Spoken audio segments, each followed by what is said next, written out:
We didn't. So all of that for nothing. Oh my goodness. But we're broadcasting. Oh, all right. sorry. Thanks, Gary.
Let's see. All right, well, good morning, everyone. It is 10 a.m. on Monday morning, and this is our final community dialogue for 2020. And we have invited back some of our previous panelists to discuss the different conversations and dialogues that we've had over the past 5 months, and to kind of look ahead to 2021 and what we might want to do as priorities in that. And so I welcome you all on Facebook Live as well as on Zoom. If you are joining us via Zoom and would like to participate in the conversation, the dialogue, please use the chat button and message me, and I can move you in and out as if you've got comments you'd like to make along the way. So I appreciate you joining us, and appreciate the 3 guests that I have today. Joining us from Mercer University is Dr. Ansley Booker. And if you recall, she was on the conversation. I believe that was So You Want to Talk About Race. Is that correct? Thank you. Okay. I'm going off memory here, and it's Monday morning. We also have the chair-elect to our board of directors, Lincoln Parks. He kicked off our first session with Malcolm, the Conversations with Strangers, or is that something like, yeah? Strangers. Okay. And then Aisha White is with us from the Convention and Visitors Bureau. And Aisha, you were with us for Rockwell's Use Your Difference to Make a Difference. Is that correct? Higher Roxon, yep. Yeah, okay, thank you. And so we've had some great dialogues along the way the last 5 months, and really opened up some of these conversations. And so I want to kick it off with just kind of a general question to all of you. Have you thought more about these conversations and dialogues over the past couple of months since you were on the dialogue? Maybe watched 1 or 2 others and kind of saw how they were falling together and maybe had those conversations outside of where we were on Zoom. Dr. Booker, I'll start with you. Kind of ways that you might have seen this help develop. Yes, I think that this was a great opportunity to start some of these courageous and critical conversations. I think that not only do we need to have in the higher education sector in which I work, but also in our communities, because I think that these topics are very critical to the time that we're currently living in. I know that me personally, I was on the panel which you mentioned earlier, so you want to talk about race. And I think that book was very instrumental in us having some of the critical conversations that we need to have about the higher education community and also the community in which our students and our faculty and our staff are a part of. So I love the fact that we're leading this conversation. We're using thought leaders to have these conversations, and we're being very honest and transparent about where we want our community to go, where do we want our students to leave a legacy, because I think that these conversations were on the hearts and minds of quite a few individuals. And I'm glad that we had the opportunity to use something as central as a book to start some of this healing, some of this reconciliation through conversation. And I think we learned a lot, we grew a lot, and we're looking forward to the future because of such conversations. Thank you. Thank you. Yeah, I think in looking at how we start, there's a, as humans, there's a want to immediately make change. And in some cases we can, and I think that this issue, this concern, this problem is so many centuries old that you almost have to peel back the layers of an onion to get to where, one of us might need to start at this point and another might have to start at another point. And I'm hoping that as we've developed these conversations over the last 5 months, we see people coming in and seeing where they fit in this conversation. It's a difficult one to have, as we've seen throughout some of these dialogues, but I appreciate that input. Thank you very much. Kina, welcome. Good morning. Good morning. Thanks for joining us. And we just started it off. I'm going to go over to Lincoln and Lincoln, you were the first, you led the first community dialogue. And where have you seen maybe some of this growth, maybe some change, maybe the way you personally now are looking at some of these issues and how do we get involved? Yeah, Joe. So being a part of that first conversation was really critical for me because, and even in my own, growth as well, because, growing up in the Bahamas, it was 90%, for me, high school is 90% African-American. So, and so, flip to the other side, we would deal with another type of racism or injustice. But then being here for the past 20 plus years, I really never dug into this, like how these conversations have opened up for me. This has started me on a journey of watching more documentaries, understanding not just the, not just the mainstream figures that are put before us, but looking at some of the other folks that you don't know about, looking at some of the books that are out there, and then educating and having discussions with friends of all races. I have side groups right now that text groups, I have video groups that we're talking about these conversations right now. And it all stemmed from, this effort from the chamber. So this has been really an eye opener for me, because while I did know that this existed, and while I did know that there were differences all over, it really came to light for me with starting these conversations, because for a lot of us, we don't know how to start the conversations, right? We don't know how to start it. We don't have we don't know what the resources are, in order to do that. And this is bringing light to, and these are uncomfortable conversations to have. Very, very uncomfortable. And I've been in some uncomfortable situations talking with some of my friends. But what it's doing is it's allowing them and me also to empathize on both sides of the fence, right? So we're having conversations to where now they're they're saying, you know what, Lincoln, I didn't even think about it like that. You know, I didn't think about that situation, or this is happening in the news, or I didn't even, this is an eye opener for me. And we're having some of those tough discussions that are really, really, I think, are mending fences, and we're starting here in the community, which is great, because that's what needs to happen outside of these this forum that we're having here. We need to have those smaller conversations with other individuals, so that we can break down some of those misconceptions that have been having. So for me, it's really been eye-opening, and you know, I'm on a journey now, and I'm really fired up about this, you know, and this topic to you know, just talk about it more and share more about it. So it's been great for me.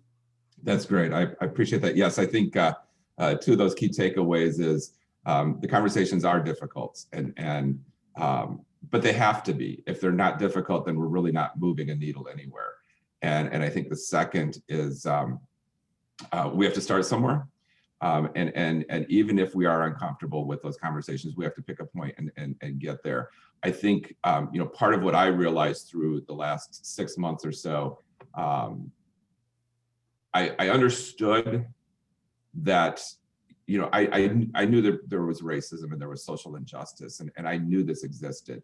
And I think it was the relationships I had with many of the community members that were telling me how they felt and how this was it was becoming more and more painful to them as 2020 went on. And it wasn't COVID, it was just everything that was boiling over. And this was a huge piece of it. And it was so internal to them that it just constantly caused pain. And there was one individual that was explaining to me that she has 2 sons, and one of them was making a trip out of state, was driving, and she was not going to be able to sleep or anything until he was back home safe.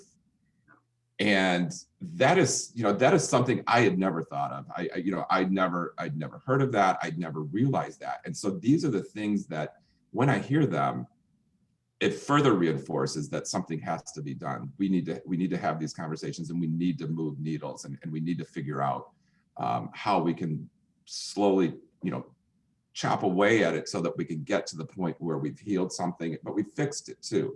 You know, we can't put a Band-Aid over it. We've got to figure out what the systemic injustice is, and how do we address it? How do we fix it? And so that's one of the things that we'll be looking at in 2021, is working with a lot of our leadership in the community, whether judicial or police, elected officials, and having these conversations so that we can kind of look at what is it that we need to do, whether it's legislatively, policy driven, things like that we can move. And so, Lincoln, thank you. Aisha, what are your thoughts? How have you seen some of the change, maybe? Yeah, so, and just trying to review and think about change, I think that it takes time. You know, honestly, it's only been a couple months. I'm glad that we've had these conversations and we've been able to explore them in different ways with these different titles and varied backgrounds and personalities that have been able to speak to it. But I also think being realistic and knowing that it takes time to see change happen. And so I'm just thinking of in terms of individuals and what we can do just on a personal level. And then it flows over into your work environment and different environments, your friends groups, what you can do to take it from conversation to action. And so different outcomes that people experience as a result of, you know, racism and things like that, the ways that it affects the community, of course, with like violence, but then also going beyond that, and people who are affected in ways like people who experience poverty. And if you can do things like being active in your community within organizations to help in poverty, to feed people, even considering as an employer someone who possibly had a background where they were incarcerated and being willing and open to maybe hiring people with backgrounds like that. Just overall, that's what I've been thinking. Like, that's what I've been gathering most out of these conversations is, okay, it's great, it's beautiful to have conversation with people, but then also where do you take it from there? What's the next level, an action plan? And then, you know, when you're looking at, you know, larger issues or not that necessarily at the larger, but on a larger scale when it comes to media's attention on it. What can you do in those cases? Can you, petition? Can you sign petitions? Can you protest? The different things that you can do that can effect change overall, and then also in your community, local elections, different things like that. So I think that's my biggest takeaway is like, okay, what's the action plan? What can we do? Because I know that that's a lot of criticism that comes with things like book clubs. It's like, that's lovely, that's great that you feel, Yeah. kind of kumbaya, let's have our conversation, around the book. And that's important because like you said, everyone's starting at different points. But kind of the action plan. So that's what I've had in my mind and thinking through what I can do on an individual level, but how that can affect the organization, the conversations we've been able to have within the chamber, and then the greater, community. Yeah. Yeah. Thank you. I think, one of the struggles that we had in starting out was, again, where do you start? And you've got a great point. I mean, we've moved beyond, we brought in an Asian American for the conversation. We brought in a handy-capable individual that had that conversation. And what we have not done, we've worked, and I'll have to bring her in and we'll have that conversation, but we're working with Goodwill and the United States Chamber Foundation on formerly incarcerated individuals and how do we get them into the employment sector. And so I think that's another great point is there are so many, I don't know, marginalized or, what would be, traditionally considered minority communities in that. And we, if we just focus on people of color, we're missing a huge gamut in, the formerly incarcerated, the LGBTQ, those that are differently abled. I mean, there is so much diversity in our community.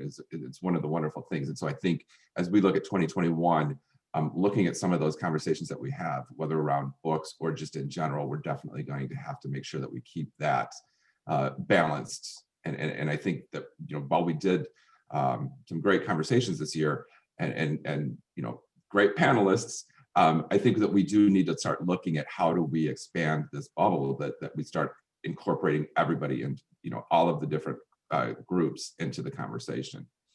Thank you. What I know you all have started, or you're getting ready to start a program, I believe, next year around the diversity and race and that. And can you share a little bit about that on what your thoughts are?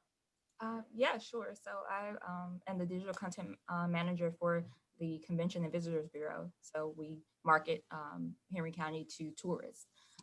And with that, I think it's very important to consider the fact that people want to feel comfortable and safe when they're traveling somewhere.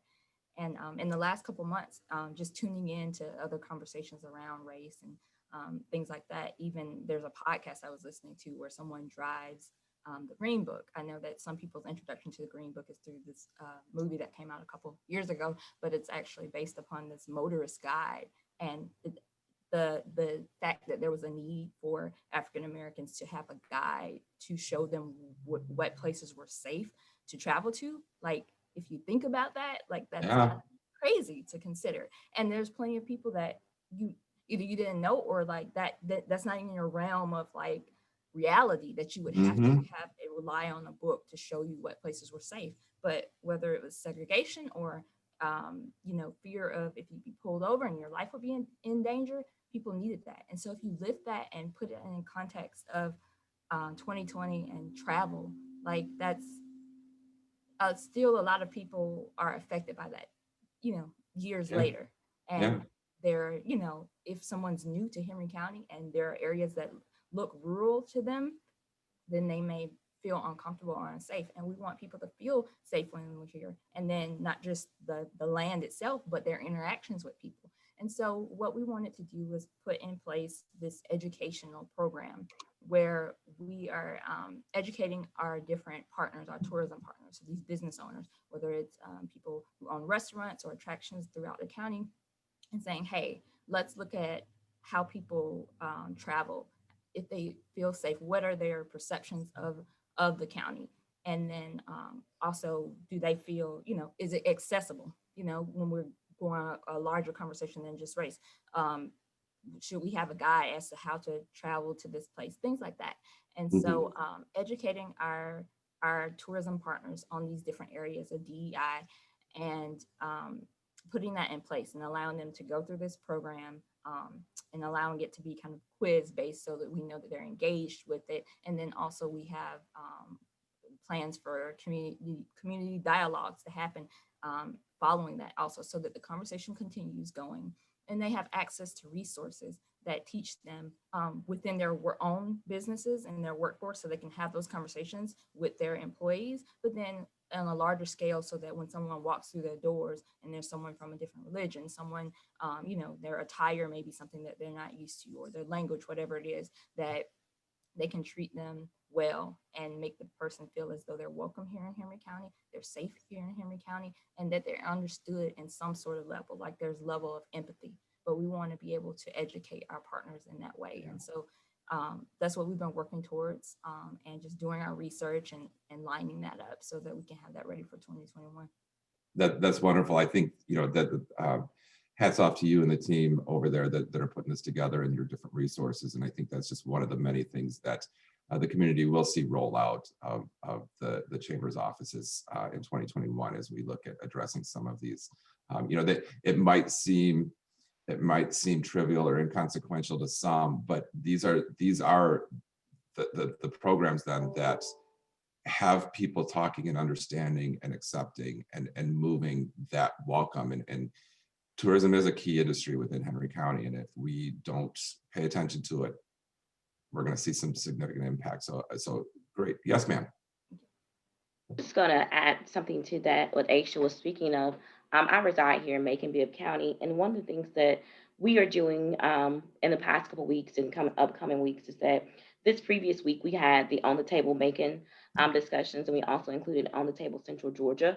And I think that was a great way to start some of those community conversations with strategic partnerships. And we were able to do that virtually on a platform. And I think that was amazing. We had several tables all across the county, the different counties. And then two, we're also looking at Macon Startup Week coming up in December. And for me personally, we're going to tackle equity and entrepreneurship and careers in the counties. So I think that's a critical part of the conversation. What does equity look like and access for individuals, especially those that have been previously marginalized, and how can we find equity in spaces and lower the gender gap and things of that nature. And then also the Tubman Museum, which is a part of that tourism factor that you were talking about. We're looking to make sure that we have this Richard Cowles Center for Racial Understanding and Social Justice. So we're going to be adding that as an additional component to the African American Tubman Museum here in Macon, Georgia. So again, I think out of these conversations, like you mentioned earlier, Aisha, needs to come actionable items and action plans. And I know with the On the Table conversation, the smaller groups can actually apply up to $1,000 for action grants to put some of their plans and programs into action in the community. And so again, that's all over Central Georgia. So I just want to commend those different programs that are coming as a result of these different conversations that we're having, and much needed conversations too as well. That's wonderful. I appreciate that. I did have another chamber had reached out to me a couple of months ago wanting to do similar community dialogues. And so I gave them the all the nuts and bolts and also some of the cautions that we ran into. And I told them, I said, make sure that you've got the series of books planned out in advance. That if anything, that was probably the one thing we struggled with, was moving them around, because as our ideas changed or the needs of the community changed, we'd start shuffling in other ones. But also making sure it was a broad enough conversation that we weren't just talking race, that we were talking all equity. And I appreciate that. Kina, good morning. You also, I believe, were on the So You Want to Talk About Race conversation. Is that correct? That's correct. Yeah. What are some of the takeaways you've had from that conversation, as well as the series itself, and as we continue to look at the whole DEI conversation? I just first, Joe, I can't say it enough. Kudos to you all, you and the chamber. I think that it has really changed my life professionally and my life personally. And you talk about practical application, just, being able to have these conversations. I've lived in Henry County for about 15 years, and I've worked in Henry County. I've been a banker in Henry County for almost 20 years now. And I think, this dialogue has enabled me to have conversations with folks that I've known professionally all these years, colleagues that I've respected, colleagues that have respected me. And it opened up the door to be able to say, you know what, can we just have a conversation? Can I talk to you? I'm just trying to understand your point of view. I want to be able to understand your way of thinking, and the same has happened to me. I've gotten phone calls, and I can't tell you how many. It was so surprising to me. I've had people call me and say, and it's people that we know. I won't name them, but it was just, I was like, wow, this is happening. We were able to have conversations, and I think I mentioned this before. I had a colleague call me and say, I'm being told that if I'm silent, it means that, I don't care, or I'm insensitive, or I'm ignoring what's going on. Can we just talk about this? And it has really changed my surrounding. And it feels good. I'll be honest, it feels really good. It feels good to be able to, sit on the other side, listen, understand, be open enough to just not only, discuss different biases that they may have, or, microaggressions that exist there, but even with myself. And I tell you, it has made a world of difference in the relationships. It's like there was a scar there, or elephant in the room that we all just kind of just drove around. We didn't talk about. And to be able to peel back the layers, have the conversations, and in a way that once you trust an individual already, you respect them already. We were more open to listen, and to to really hear, and to then apply those changes. I think that's the thing that's so very important, is that I had a colleague say, well, I want us to continue talking. Can we talk maybe once a month or so? As things unfold, can we revisit these things? And I thought that was absolutely amazing. And it is just one person at a time, just touching, one individual at a time. It's really making a difference for us to be able to have those conversations, and have a police officer, in the dialogue to discuss, this is what we're facing when we pull someone over, and then, to have someone say, well, hey, as a Black man, when I'm pulled over, this is automatically what's in my mind. Let me, and they're so needed. They're long overdue. It's made such a difference, even for me and my family, for us to discuss what microaggressions and biases we have as a family, because we're not exempt either. And so, again, it's healing is taking place. It is one step at a time. I know things like this take time, but most recently, I had a conversation that almost got really, got heated. We love each other, and we had to agree to disagree at the end of that conversation. It was in regards to the statue coming down in the square. But you know what? We were able to cry together, laugh, hug each other, and but we know what each other's feelings are. We know where we stand, and some of the biases that I had in regards to that, I had to really look at myself honestly, and kind of let some things go, and just start all over. But we understand each other, and understand each other's grievances, understand each other's backgrounds more. And that's what's important. It's things like that that's going to make a difference. And I've just enjoyed the series all along. And it's really making a difference. So I appreciate even just being a part of it. And again, kudos. This initiative was definitely something that's been amazing for me, to me, and for our community. So thanks, Joe. Thank you. Thank you. Yeah, I think we have seen a couple of steps here and there, and I think that we've seen more people have the conversation, and that's really what we wanted. And so I think my hat's off to you, Kina, for having those conversations with coworkers and stretching that. And I think that's where you talked a bit about the one, I believe it was a coworker that called you and said, I'm told that if I stay silent, then I'm just, basically letting this go on. But I think that's really where, when we started these conversations, we didn't know, believe me, this is the first time I've done this. I've never started these types of dialogues before. I've never, it was a challenge, and I was afraid of failure. Being the oldest child, I have a certain perfectionist attitude about me. And so there was that fear. Also there was the fear. I've only been here for, at the time, it was about a year. I was afraid that I'd get run out of town. I'd have to find a new job. All of that. And so there were a lot of these issues that I personally had. But I remember writing one of the Friday newsletter, one of my articles for the Friday newsletter, and I sat in there. My personal ethics can't let me sit back any longer. I don't know how to do this. I don't know the conversations I need to have. I kind of know who I need to start with, but personally, I can't do that. And I got the most scathing letter back from an individual that was challenging my ethics for the fact that I was going to go out and do something. And I thought, you know what? All the more reason to do it now.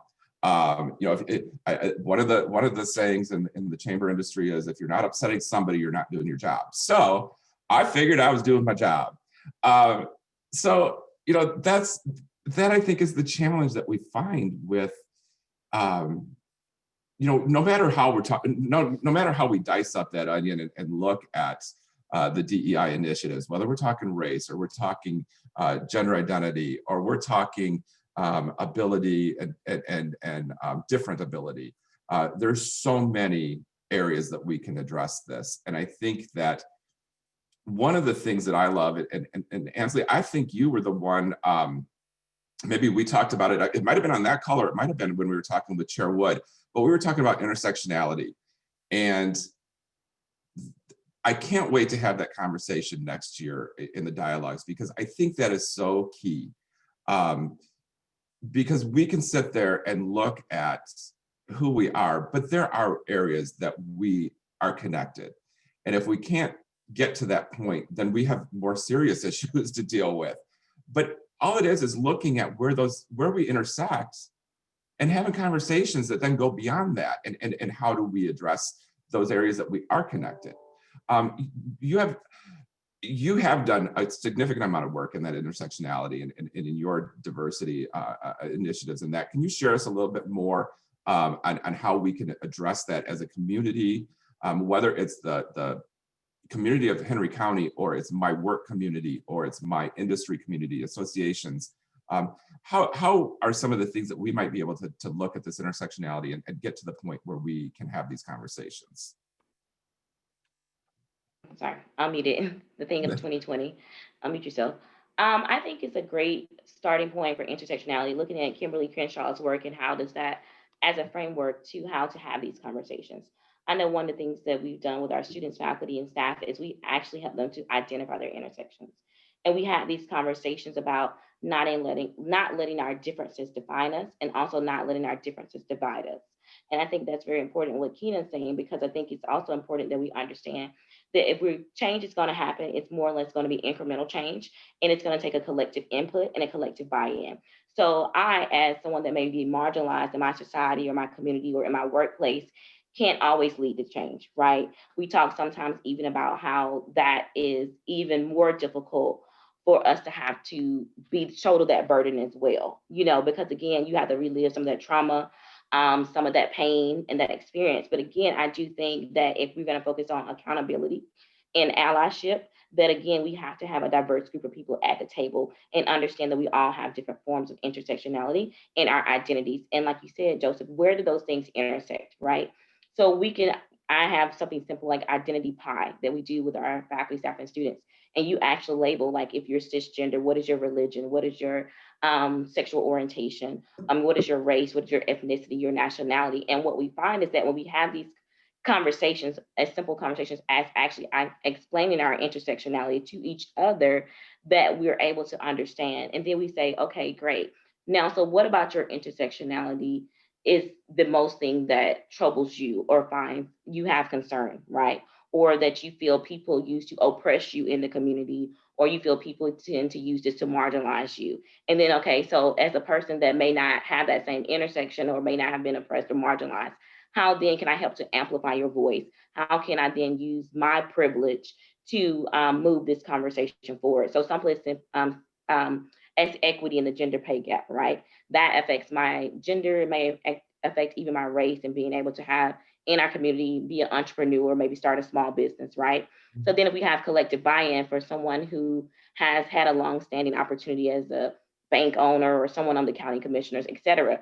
Okay, I'm listening to you. I hear you. So now how can I leverage these opportunities to best benefit you? You know what I mean? And that conversation can be different, whether it's in the workplace. Okay, let's say in the workplace, we don't have a diverse or inclusive form of leadership and opportunities for promotion, hiring, and tenure. Okay, great. I hear you now. So what can we do to remove implicit biases, maybe from our hiring practices, our promotion practices, or if there's not equity or access in our workplace? You know, if there's opportunities where people are not being able to normalize parenting, you know, things of that nature, and just kind of have those conversations and look forward to, go forward and find like really intentional steps about how we can make things more equitable, and then look for ways to move forward past even that when we get to justice and even liberation. So I think that it takes a strategic plan, take it as simple as SMART goals as we use with our elementary school students. And I think using those very simple building blocks and having these very difficult and uncomfortable conversations, and trying to have intentional efforts and intentional strategies, policies, and procedures, I think that we can move everyone forward. But again, knowing that it's not something that we can do in a week. It's not something we can do in a weekend workshop. If we're going to do it with our community, it's not going to be at one county commissioners meeting. If we're going to address all of the systems from education to healthcare, we can go on and on. You're going to have intentional teams, and you have to have an intentional framework to tackle all these things. And I do think you have to have the collective buy-in, but I think it also starts with awareness, accountability, and then action, because you can't go forward if it's only 5 people that want to move a town of 10,000, or 5 that wants to move a corporation of 1 million. You know what I mean? Yeah. And I think it also comes from the top down leadership. So you have to have the top down sometimes. And again, change can go from the ground up, but I think if we can meet in the middle, I think that's that movable middle that we can make change and make it equitable for everyone. And we can see how diversity can spur innovation, how diversity can lead a town to change and growth, and that equity mindset will benefit us all. Thank you. I appreciate that. I think what the takeaways are. It's communication. And again, we've started that. We're working on the awareness. We are trying to get there. But I also think that what I heard from you is that some of these conversations, while tough, have to be done. And when you find that connection, and you're able to form a bond of trust, then you can hear what these issues and concerns are that we need to address. And if you trust me back, I can be an ally. I may not be female, I may not be a person of color. I might though be the best ally you've got in this community or this endeavor. I might also be the one that says, no, this is the person you need to have moving this forward with this agenda. But that's where these allyships, and this is where these relationships come in, when we start finding those areas where we can work together collaboratively and affect change. And I think that is what just energizes me so much with these conversations is I start having conversations with all of you, and really digging deeper and finding more ways that we can make change and address that. And so with that, Lincoln, I'm going to go put you on the spot for just a second, because you had a conversation with me last week, and I don't want to disclose everything that you're not comfortable with, but can you kind of just give us an overview of what that conversation was, and then I'll jump in with you, but I want to make sure you're comfortable, because I don't want to get, I don't want to open up anything that we shouldn't open up. So I'm going to let you just kind of tee that up for us. Yeah, Joe, I'm probably going to hear something from somebody after I say what I'm going to say, but it's just it's been on my heart, and I can't I got to do something and continue to do something about it. So there's a book that a lot of high schools or students are reading, and that book is To Kill a Mockingbird. So that book is considered literary genius, to a lot of people. Growing up, like I said, growing up in the Bahamas, that wasn't a book that we read, but my wife did read the book in high school, and my daughter is reading this book now, and she just came to me, and she said, "Hey, Dad, we're reading this book, and it references the N word multiple times." So I just started looking into it, because again, my unfamiliarity with the book, and so I saw that it's mentioned in there about 50 plus times. And I,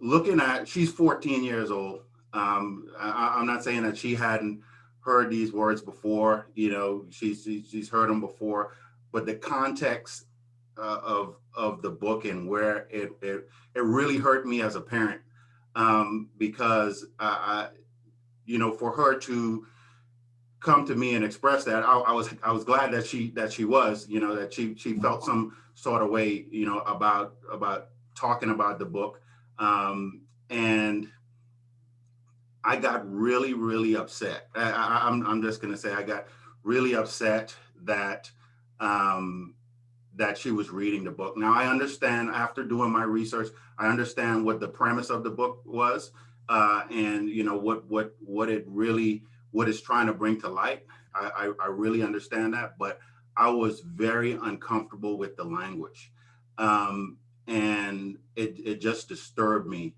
to the point where I had to sit her down and just talk to her, because she was afraid that Dad was going to go off the handle, and and just do something that she was like, "Dad, don't do embarrass me." anything." Right. Don't do anything about this. But then I said, "Baby, these are uncomfortable situations where you're going to have to, and you're going to face these in your life, where you're going to have to just stand up for something sometimes. Yeah, it's going to step on toes. A lot of people may not understand, because they have not been in those situations before. And don't get me wrong, Joe, like I said, I understand what the premise of the book is, but in the context of where she is and where she and what she's going through, as an African American 14-year-old girl, it just left me in an uncomfortable spot. And so, those are conversations that, we have in our household. We have a lot of conversations. And like I said, through this dialogue, that has opened up a lot in our household, what we've been talking through, and just sort of, instructing her. And then also, allowing her to read and see people that look like her, that are making positive changes, Yes. that are doing great things. And she should not feel a certain kind of way when she hears a word, or but knowing the history of that, and it just made me feel really uncomfortable, as a parent, because you hurt for your kids. Any parent knows this. If your kid comes to you with a concern, you're hurting. And I just felt like none of my friends, I have friends across every single race there is. And I asked this question of all of my friends, every last single one of them. Some of them understood, some of them didn't understand. And I was really pissed. I was pissed at the ones that didn't understand. Because, I was like, I can't believe, this is where we are right now in 2020. And you could probably even hear me getting emotional right now about this, but here we are in 2020, and you are my friend, or you say you're my friend, and you really don't understand what is causing me pain and what's causing my family pain, and just to gloss it over as literary genius, that hurt. Yeah, I know, and I appreciate that, and I think that it is a shame to be this far into 2020 and everything that we've seen in the media. And as you said, even there was an article, I believe it was over the weekend, where I think it was the AJC had talked about how Black women were the key to the Democrat win in Georgia. And so we keep seeing these great achievements, and yet there's still a set of blinders that whether people have them for discomfort or anything like that it's always a question, and where they are. No, and Lincoln, I appreciate that. I didn't mean to put you on the spot and throw you to the wolves, but I did. It was an interesting conversation we had, and even some of the follow up on how we can take what we're doing today and what we've done this week and maybe bridge that into some other organizations or other types of communities, such as education and faith-based. And so I appreciate that, because that was when we were having that conversation, it did occur to me that this is what we need. We need to have these conversations. I don't know that it's ever going to change that coming off the reading list. And I will tell you, it is one of my favorite books, but I read it, I was up north, and not to make an excuse, but it gives you an entirely different perspective. Yeah. And I look at it, and I guess it is a great story of family and how family comes together in that. And so if nothing else, I appreciate that it did that for you. That's not the way, I did not mean to say it that way. That sounded awful dismissive. What I appreciate is that you can have that conversation with your daughter, and sometimes those are the most difficult conversations, but the more we have these conversations, the slightly easier they become for us to have, because now I've got my training wheels on, and I'm able to have these conversations a little easier. So thank you. We are at about 10:45, and I did offer the option, if there's anybody, if you're on Facebook Live watching us, I cannot help you into the room, but if you are in Zoom with us, and you have anything you'd like to share, ask, or comment on, please raise your hand or give me a chat, and I will add you into the window here, and we can all see you on Facebook Live then. This will be your chance to debut.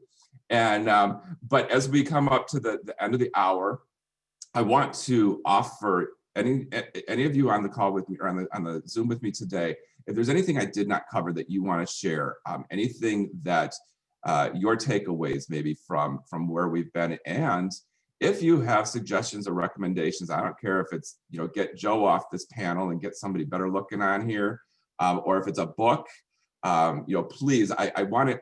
The key to making this successful to our community is to have that feedback. And so if there's anything you all want to share, I'm going to give you that opportunity while I look over into the attendee list and see if there's anybody raising their hands.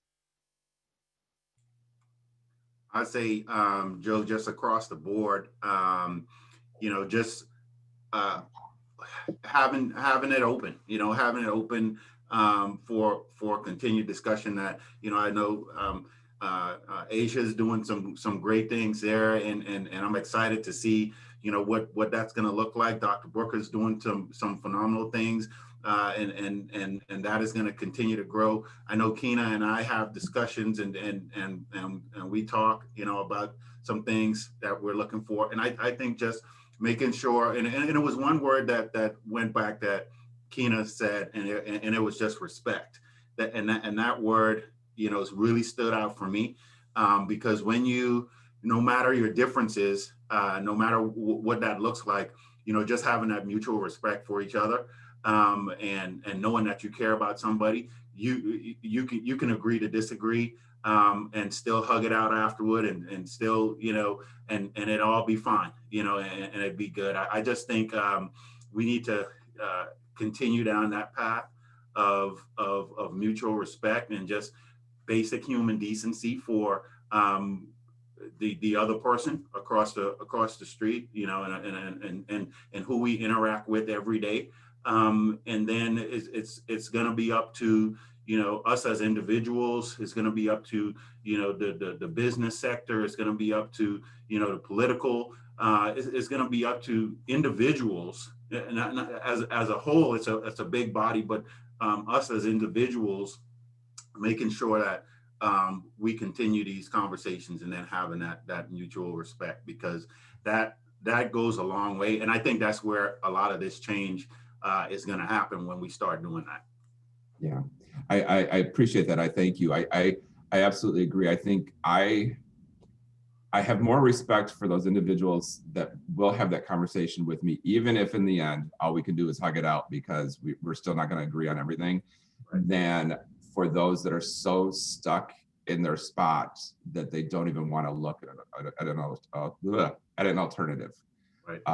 And you know, we can see pieces of that everywhere, and that's sad, because to me, that's, you know, no opportunity for growth, no opportunity for learning, and no opportunity to make an impact. You might not have it as a desire to make an impact, but, you know, 60 years down the road, when you're looking back at your life, wouldn't you like to have had a great, you know, left something great for a legacy? So I appreciate that. And I think Lincoln and Kina, I'm not sure if this is what you were alluding to, Lincoln, but I do want to say that as we look into 2021, one of the first things we're doing in the first quarter is because of the pandemic, we have had to move our intergovernmental retreat around. And this is about a 10-year-old program that we've done, and we bring in our business leaders, our elected officials, members of the judiciary, and all of that. And we have conversations around different topics. We've had conversations around transportation in Henry County. We've had conversations around education. And one of the more successful ones, I believe, was the education one, and the E2 program that came out of it, looking at the Academy for Advanced Studies and Southern Crescent Technical Center, and getting that into Henry County. So there is a history of this intergovernmental retreat making significant change in the county. My goal, my personal goal, I will consider it a success just to have the conversation with these individuals at the intergovernmental retreat on equity and inclusion and belonging and unity. But if we can come up with a countywide document that is a strategic plan, as Dr. Booker did mention, that we can look at these strategies to impact education attainment, workforce development, affordable housing, transportation. There were so many things that we saw impacted because of the pandemic. Early childhood, early childcare. You know, that was something that I've seen on different agendas for the last decade or so. And in fact, I've been involved in working on some different opportunities for early childhood. But boy, we didn't see the significant impact it had until this pandemic hit. And when employers were contacting me because they were ready to reopen, they just couldn't reopen because there was nothing for their employees to do, you know, to take their children. And we still saw that even when the school started in that. So I am so hopeful that these conversations, and I think too, with the fact that it's virtual, we can bring in some even more national presenters in that to talk to us about why it is so important economically for the business community to address diversity, equity, and inclusion. You know, and I've got to find a way to make this even shorter, be all inclusive, but shorter, because otherwise, you know, you just keep adding those words on there. So thank you, Lincoln. I appreciate that. Anybody else as we wrap up? Yes, ma'am. I just wanted to add, I want to say that I've watched the dialogues with each of the panelists, and I think everybody had very valuable input when it came to the last couple months. I think, Lincoln, that was brave of you to share that story about what happened with your family in the book. And I think in many ways, that's how change happens. It'll start on a very personal level, something that affects you, and you want to see change, and then it grows from there. And once again, it takes time. I can say from within the office, just over my life and experiences working in offices in different places, I've had different experiences, and it felt like this year, the culmination of events was like the perfect storm, quite honestly, for to begin this, or a catalyst for this conversation to start, because I felt almost like I was holding my breath for a while, and it felt almost like I had permission to say, hey, look, I'm tired. This is what I'm feeling. This is what's going on. And my coworkers were, open enough and willing to listen to me and hear me, and it felt good, and it felt like a relief to have those conversations, and it started in the office in that way.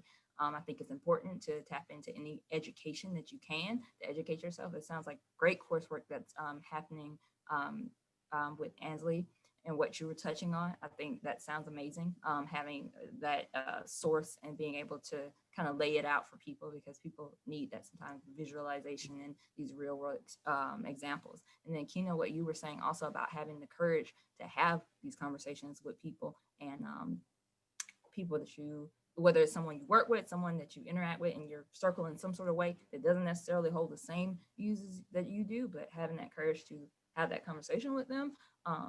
I think that that's important too. So I just think everybody had great input there, and coming from different points of view. But I would say keep going, don't stop, keep having the conversations, keep taking action, keep identifying ways that you can, you as a person, you as a leader in an organization, you as the friend, the family member, whoever it is, to keep having those conversations and keep making change.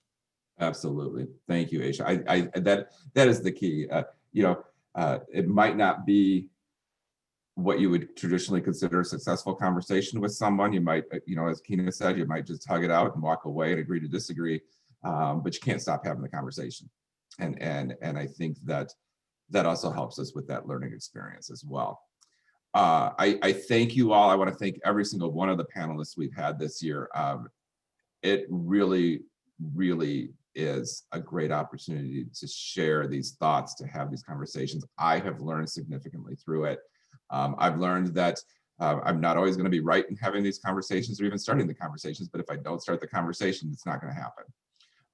And I've learned that a lot of times y'all are much freer with giving me grace than I've given myself sometimes when I've messed up. And so I want to thank you for that, because that's helped keep me going from that support and the support of the volunteer leadership, and even some of the elected officials that have given me calls about that. So I appreciate all of that. We are taking some holidays. We figured, everybody'd appreciate a little time that they wouldn't have to read, and they can share their time with their family. And I hope that everybody's able to do that safely. If you are able to get to see your family, please give them an extra hug for me. I'm not going to make it home. But I do want to announce the January book, and I'm really excited about this one. Uncomfortable Conversations with a Black Man by Emmanuel Acho. It is huge out there right now. It was just released, so you might have a little bit of a difficulty finding it, but please pick it up. It is the most, because it was just published, it is the most current release you're going to find on the topic. And if you want to check him out on YouTube, check him out. It's Emmanuel Acho, A-C-H-O. And he has, what started the book was he was doing uncomfortable conversations on video with individuals. And so he's got sports figures, he's got comedians, he's got, from across the spectrum, and they talk about different things. And so give it a look. In fact, I noticed him, I was watching, I probably have seen him on the NFL shows in the past. He's a former NFL player, but didn't recognize him until yesterday. He was on a couple of the shows and that. And so then I was like, oh yeah, I know him. I don't know him. I read him, that's all, but I knew him. But it's a great conversation. It really does pick up on the current events that we're dealing with in 2020 and looking into 2021 with. And so I think that is going to be an excellent kickoff to the 2021 community dialogues. Also, if there is anybody viewing this, whether on Facebook Live, Zoom, or in the future as we put it out into social media, and you want to participate in the community dialogues, I know that for the first quarter, we're still going to be virtual. So please just drop me an email and let me know your interest. If you've got a book suggestion or anything like that, please let me know. This is to be a collaborative effort. And so I really do want recommendations and suggestions on books and or movies. I think that we can even open this up to movies and having conversations around those and where they start. So I think that we'll be seeing that expansion in 2021. Hopefully someday we'll get out from behind the Zoom camera and we can have these community dialogues in the community.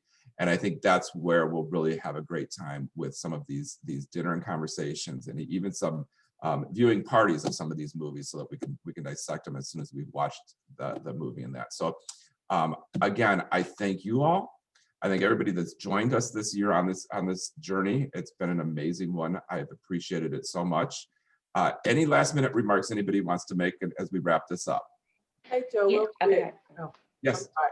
I just wanted to just challenge everyone that's watching that, don't let fear stop you from being and making a change that you want to see. I think, if I could put a challenge out there, don't let 2020 end without you calling a colleague that you respect that's different from you, whether it be their sexual orientation, their culture, their race, and just have a conversation with them. Just try to get to know them better, be open enough to listen and to understand.